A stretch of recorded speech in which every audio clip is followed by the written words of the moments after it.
Magandang araw sa lahat ng mga tagapakinig ng kwentong pinansyal. Narito tayo para pakinggan at bigyang atensyon ang ating mga kaibigan na maaaring maging inspirasyon o aral para sa ating lahat. Magandang araw po sa inyo, Ate Carol. Sana po ay nasa maayos kayong kalagayan pati na rin po ang inyong mga tagapakinig. Sana rin po ay huwag niyo akong husgahan sa aking ibabahagi. Itago niyo na lang po ako sa pangalang Jane. Tubong Tondo, Manila at may 4 na anak na. Kasalukuyan po akong may utang na 11 million pesos. Sana po ay matulungan ninyo akong malusutan ito at mabigyan ako ng payo. Ako po ay lumaking malayo sa aking pamilya. Wala po akong mahihingan ng tulong kundi ang sarili ko po. Ang aking mga magulang ay pinaampun po ako dahil hindi na nila ako kayang paaralin at palakihin. Hirap po kami sa buhay. Pinaampun po ako ng aking magulang sa aking tiyahin. Bata pa lang po ako ay nakaranas na ako ng iba't ibang hirap. Sa musmus ko pong edad ay grabe na ho akong alilain ng aking mga tiyahin. Ang pagkakakilala ho ng aming pamilya sa kanila ay mabuti sila at hindi ako aabusuhin. Hindi ko na ho ito ipinaalam sa aking mga magulang sapagkat ayaw ko hong dumagdag pa sa isipin nila.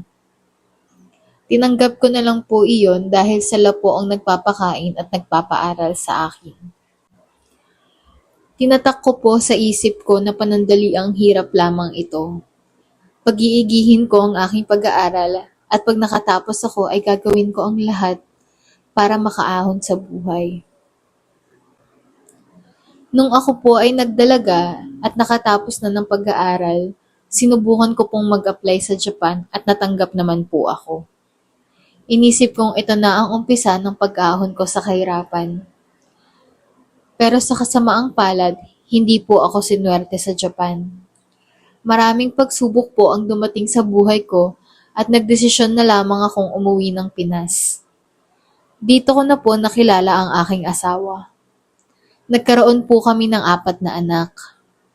Hindi pa rin po ako sumuko sa pangarap kong makaahon sa buhay, kaya naman kahit mahirap ay muli akong nakipagsapalaran sa Dubai kasama ang aking asawa. Para po itong mapaganda ang buhay ng aming mga anak, pero hirap pa rin po kahit anong kayod. Kaya naisipan po namin mag-asawa mag-try sa ibang bansa at mag-cross country. Sa wakas ay para na po akong dinapuan ng swerte. Natanggap ako sa bansang New Zealand at kasama pa ang aking asawa. Dito na pong nag-umpisa akong mangutang ng pera para sa gagastusin namin at pangbayad sa visa.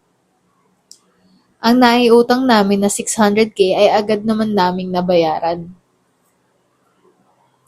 Hanggang sa niyakag ho ako ng aking isang kaibigan na kumain sa kasino at magpasyal. Unang pasok ko pa lang sa kasino ay nagandahan na ako sa mga design ng machine at kung ano-anong ilaw nito. Binigyan ako ng aking kaibigan na halagang 2,000 sa ating pera at umabot ito sa higit na 100,000. Simula nang manalo ako, halos hindi na ako makatulog. Lagi akong nakangiti at iniisip ko na pwede ko siyang gawing income. Sa madaling sabi, lagi na po akong pumupunta sa kasino. Halos 1 buwan po na puro panalo lang ang nararamdaman ko. Pero sa loob ko po ay parang hindi na ako nakokontento kahit anong panalo ko pa. Kaya naman lagi akong may goal na malaking amount bago ako umuwi. Hindi nagtagal, Ate Carol, nabaon po ako sa utang. Umabot ito sa halagang 3 million pero hindi ito alam ng aking asawa. Dahil magkaiba ang oras ng trabaho namin, akala niya ay lagi akong overtime pero ang totoo ay nasa casino ako. Nakakatanggap na rin ako ng free check-in sa kanila dahil sa taas na ng points ko at siguro sa nalulustay ko ng pera. Kinukuha ko ang mga perang pinapatalo ko sa sahod ko at yung karamihan ay sa utang na may sobrang laking interes. Taong 2023, dumating dito yung 4 kong anak. Agad namang nakahanap ang 3 kong anak dahil nasa tamang edad na sila. Iniutang ko din ang 1 million na pinambayad ko sa visa at ticket nila. Wala silang kaalam-alam na ang laki na ng utang ko. 2024, umabot na ng 6 million ang utang ko at nagpatong-patong na ang tubo at talo sa kasino. At ngayong 2025 po ay hindi pa rin ako tumitigil.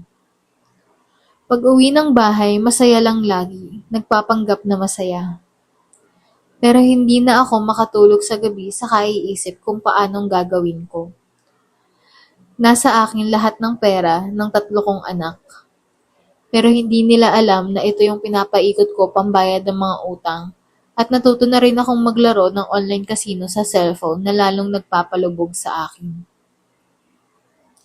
Hindi ko na po alam ang gagawin ko.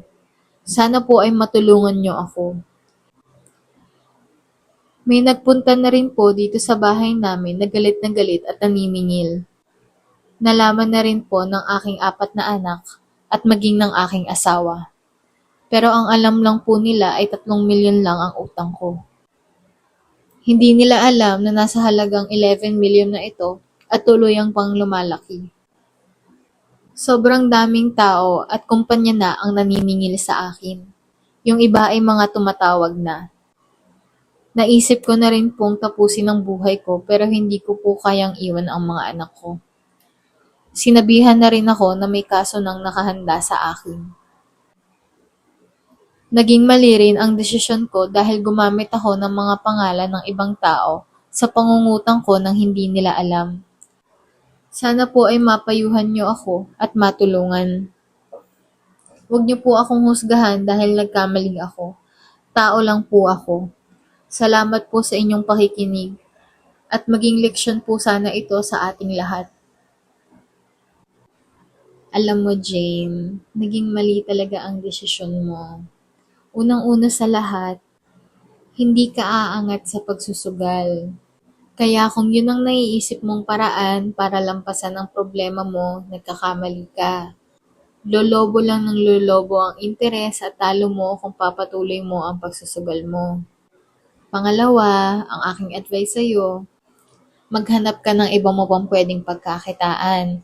Kung pwede, maghanap ka ng second income mo or mas malaking sahod para maunti-unti mong bayaran lahat ng naging utang mo. Isa pa, dapat ang iyong pamilya ang una mong tatakbuhan pag may problema ka.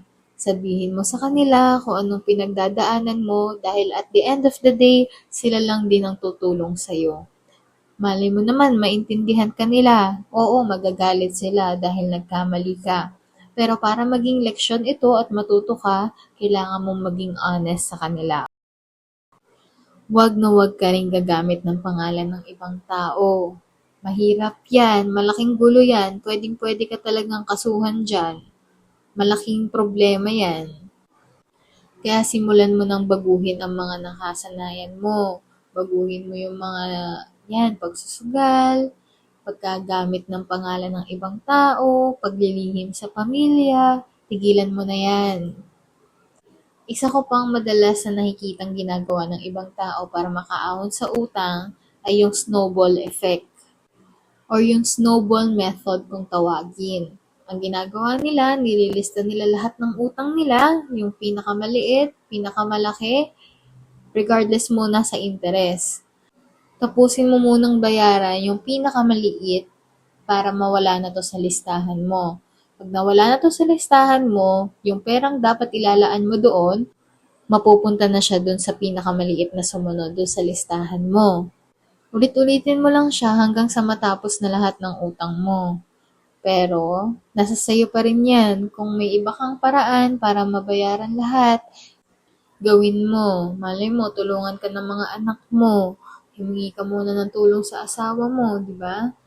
Marami pa naman ibang paraan. Pwede kang mag-research, magtanong sa mga financial advisor. Yun lang magiging payo ko sa'yo. Kaya mong lampasan yan, okay? Magtiwala ka lang, magdasal ka lang, at lakasan mo ang loob mo. Para sa ating mga tagapakinig, maging aral ito na hindi po solusyon ang pagsusugal para umangat sa buhay.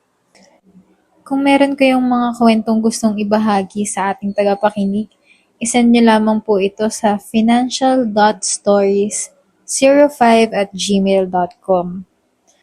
Ikaw, kaibigan, anong kwentong pinansyal mo?